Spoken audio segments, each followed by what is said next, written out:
Hey Optimancers, Chris here. So we're going to be continuing on with our Cleric series, and what I want to talk about this week is feats. So when we're playing a character and we get to 4th level, we usually have a decision to make on whether we're going to increase primary ability score or we're going to take a feat. Now, in most cases, I would say we're usually better off taking a feat. There's usually some kind of feat that's better than our ability score increase, at least at level 4. And then I usually start looking at ability score increases when I get to level 8 or 12 or whatever. With Clerics, I think that's even more so.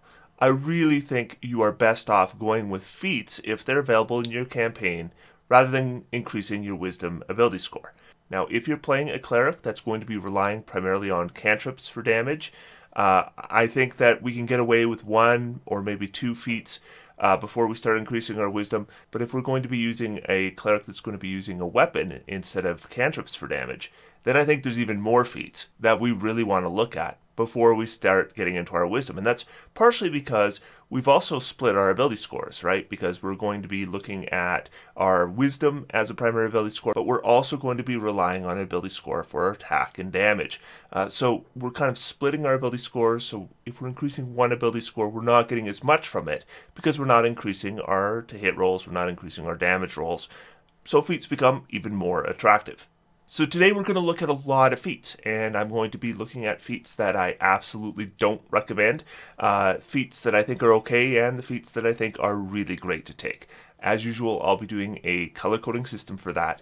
I will be rating it red if I'm suggesting you don't take the feat, orange if I think you should take it maybe some of the time or in certain circumstances, purple if I think it's okay, green if I think it's a good feat to take, and blue if I think it is an absolutely fantastic feat for you to take. Now, if you are sight impaired, what I do is I will always mention the color that I'm talking about, and I will also be putting an asterisk beside the rating.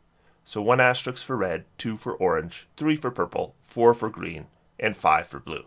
So let's get our Clerics some feats. Let's get started.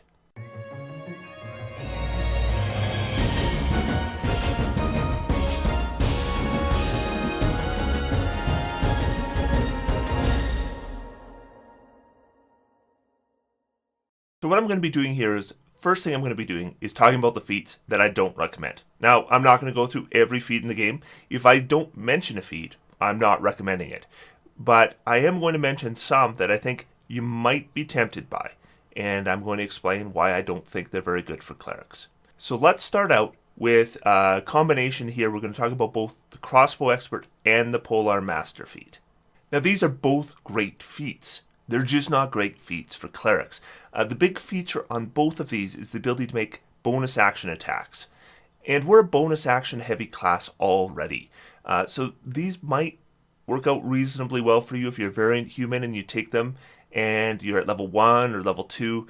But you're going to find that once you get to level 3, the usefulness is going to drop right off. Now, they both have secondary effects that are okay, but nothing that's going to be worth an entire feat selection for you.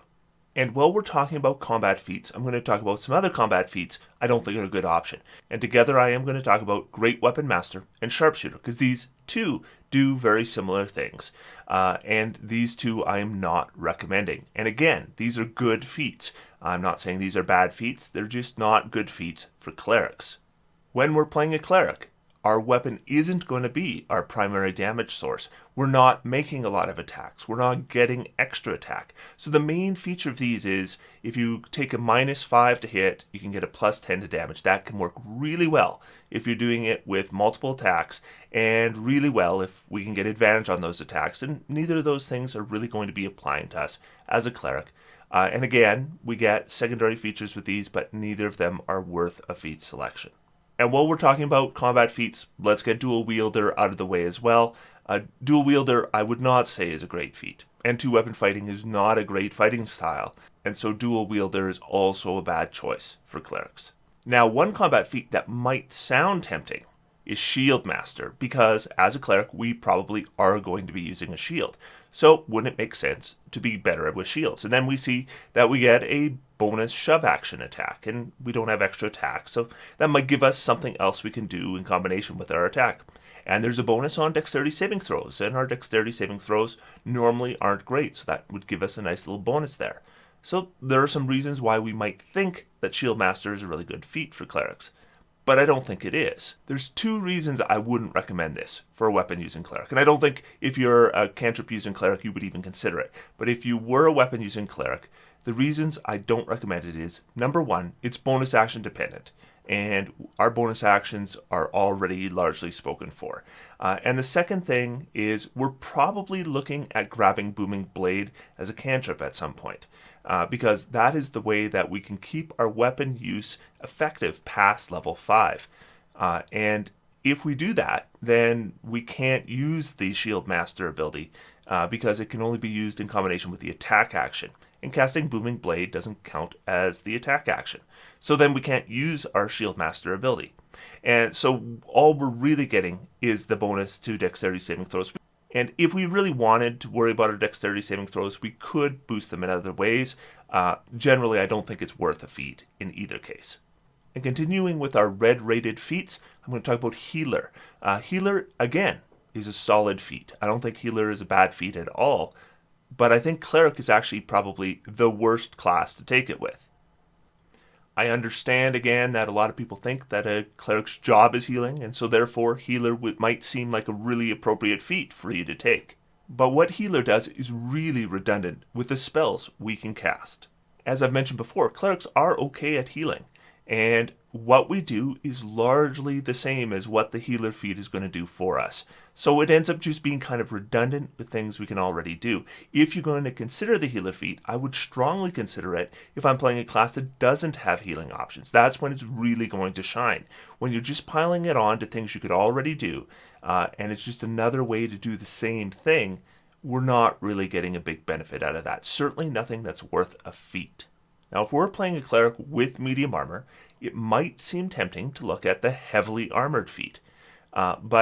Well, first off, we could have just chosen a domain that gave us heavy armor, but maybe there's a certain domain that we wanted to take that fit our character style that didn't have heavy armor.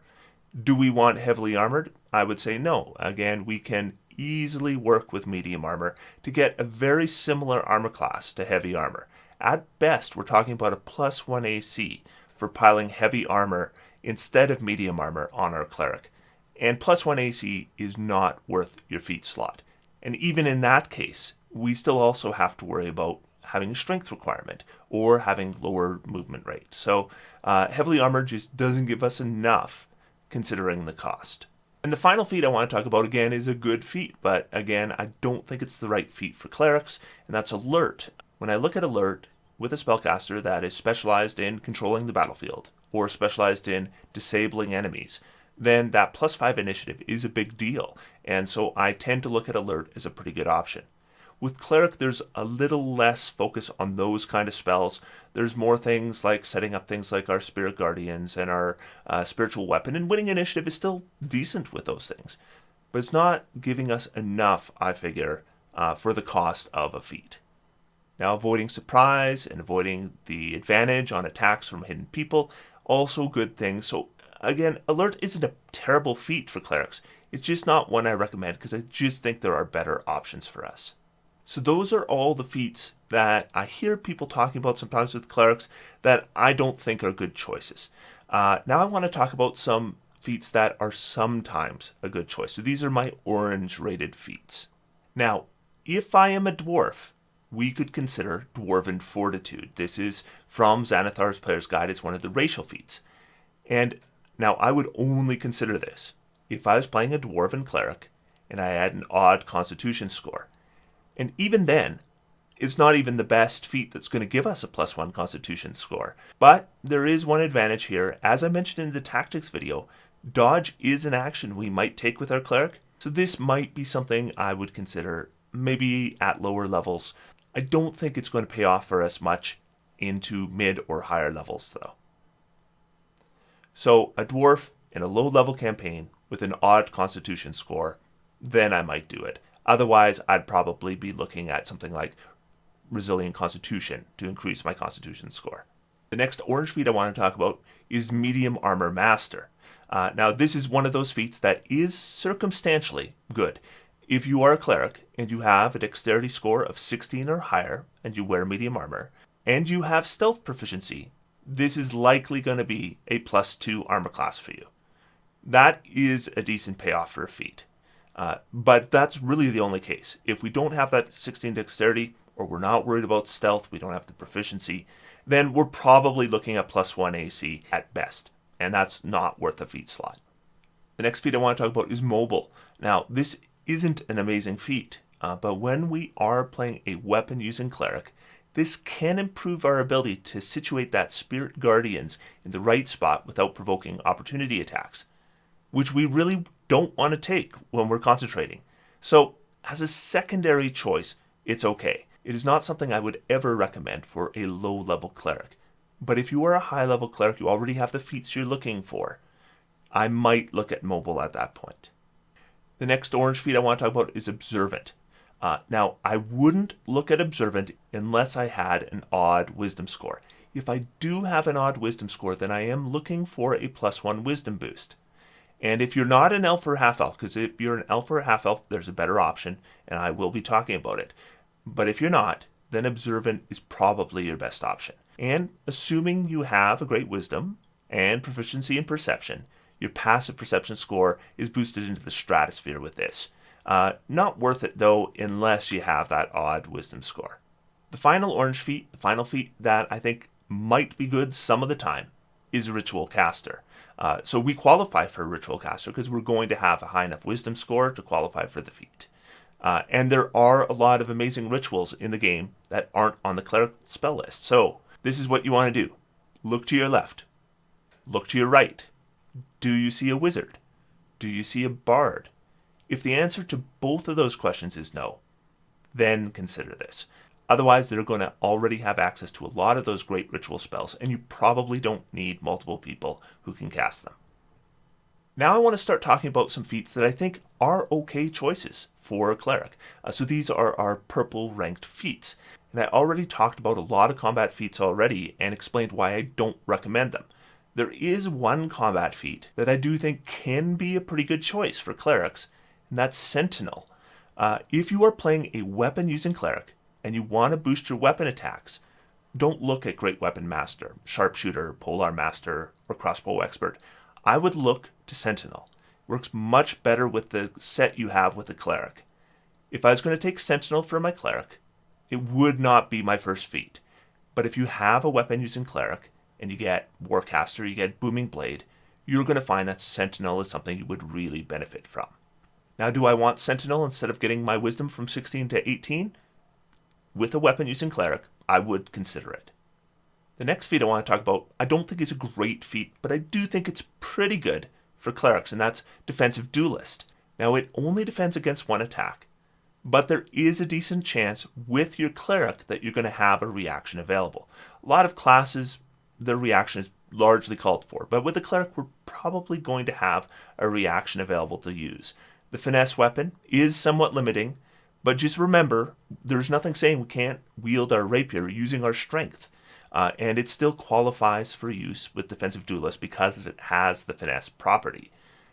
Or if we're a cantrip user, then you could just hold a dagger and it'll do the trick. But just keep in mind that if you are using a shield and a weapon, you're probably going to want to be taking the Warcaster feat before you look at this. Otherwise, it's going to interfere with your spellcasting. The thing I like about Defensive Duelist for a Cleric is it's just one more way to protect our concentration score. We're going into melee, we're going to have that Spirit Guardians going. Very likely we are going to be a target of enemy attacks. And Defensive Duelist can give us a nice little armor class boost when one of those enemies happens to roll really well on an attack. Because we already have a good armor class, but we can still be hit. And Defensive Duelist is going to make it a little bit harder. Another feat I consider a pretty decent choice for a Cleric, but this one's a little circumstantial, is Elven Accuracy. But if you end up with an odd wisdom score, and you are an elf or a half-elf, this is the way to boost it. Because it's not as super optimal as it is for other classes, because a lot of the damage we're doing isn't from attack rolls. So it's not going to benefit from the super advantage that Elven Accuracy gives us. But if you do need to boost your wisdom by 1, Elven Accuracy is a no-brainer if you qualify. Another feat I think is okay for Clerics, and I think this feat is pretty much okay for any class, is Tough. for almost any character, tough is something I might consider, and clerics are not an exception to this rule. 2 extra hit points per level does add up, and I definitely would not consider this as an initial feat, but as we increase in level, especially if we get into high levels, it is going to become a decent option for us. So those are all the feats I would rank purple. Now I want to start talking about the feats I think are really good choices for clerics. So we're going to start with our green rating feats here, and the first one I want to talk about is Wood Elf Magic. So obviously this is only available if you are a Wood Elf cleric. Wood Elves make reasonably good clerics, so that could very well be the case. Wood Elf Magic, we get a couple spells. We get also a Druid cantrip. If we're going to take a Druid cantrip, I don't recommend Shillelagh, I recommend Thorn Whip. And we get to cast each of our leveled spells free for once. And it's Long Strider, which is a decent spell, and Pass Without Trace, which is a fantastic spell. It's not an overwhelmingly powerful feat, but 2 extra spell slots, 2 decent spells, an extra cantrip, add those all together, this is a pretty solid feat for a cleric. Now our next feat also is not going to be available to all clerics. It's only going to be available to clerics in the Aberrant campaign setting. But if you are playing a cleric in the Aberrant campaign setting, look at Aberrant Dragonmark. It is going to give you a +1 constitution. It's going to give you a cantrip. It's going to give you a spell. It gives you other things as well. So there's a lot of things that add up here that make this a pretty good feat to take if you're in that campaign setting. In fact, I think Aberrant Dragonmark is a pretty good feat for pretty much any character. But definitely clerics, it's something to consider. Now, if you are a halfling, and if you're a cleric halfling, good chance you're maybe a ghostwise halfling, then something I would consider is the racial feat Bountiful Luck. As a cleric, you're a buffer, and you likely have your allies all within 30 feet of you. So you can basically share the amazing luck feature you have with them, and the only limit is really once per turn. Again, it uses your reaction, and as a cleric, very likely you have your reaction available. So being able to share that fantastic racial feature with your allies is very useful, and I do think Bountiful Luck is something I would definitely consider with a halfling cleric. Now I want to talk about 2 feats that would be specifically for weapon using clerics. And I've mentioned this before, but if you are a weapon using cleric, you're going to find that using a weapon is pretty effective from levels 1 through 4. But at level 5, we're going to find that the cantrips catch up and maybe even exceed the effectiveness of our weapon use. But what if we want to continue using a weapon? We don't want to switch to using cantrips. Well, if we want to do that, then we really are going to need some weapon cantrips, either Booming Blade or Green Flame Blade. Now, with both options I'm mentioning here, Booming Blade is the superior option because these are not going to be based on our wisdom, and Green Flame Blade does have some dependency on your ability score that it's based on, but not total dependency. So I do think if we can get multiple cantrips, I would still take Green Flame Blade as well. So the first I want to talk about is Magic Initiate. So if you're a weapon using cleric, you want that Booming Blade. You especially want Booming Blade because you don't get extra attack, and this is the way you can boost that attack level 5, 11, and 17. There are a number of classes we can choose with our Magic Initiate here. I do think Wizard is probably your best bet, so you can also get Find Familiar. Although I will say Shield is also a pretty decent option. And I would definitely take Booming Blade, and I would probably take Green Flame Blade, just because, sometimes those enemies do get huddled up, and Green Flame Blade will be the better option in those cases. But as I was looking at feats, I noticed there was another way we could get our hands on Booming Blade. And that brings me to the next feat I want to talk about, which is Spell Sniper. Because if you're a weapon using cleric, as I mentioned, I strongly recommend you pick up Booming Blade. And Booming Blade requires an attack roll. So as I read it, it should be a legal pick for us for our Spell Sniper choice, because we get an extra cantrip with the feat that requires an attack roll. And as far as I read it, Booming Blade requires an attack roll. Now the reason we might want to take Spell Sniper instead of Magic Initiate, even though it gives us one less cantrip and it doesn't give us the first level spell, is it is going to allow us to do something like maybe use a reach weapon with our Booming Blade. So, for example, we might want to have a shield and maybe a whip. And then we could use Booming Blade with the whip to get reach with it. And that's going to give us a lot more options.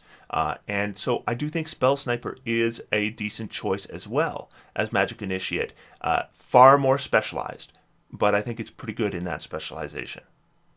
So those are all the green feats. And now I just want to talk about the feats that I think are just so good that you really need to be looking at these feats first. These are the feats that I'm probably recommending if you're a variant human, taking Rite of Character Creation.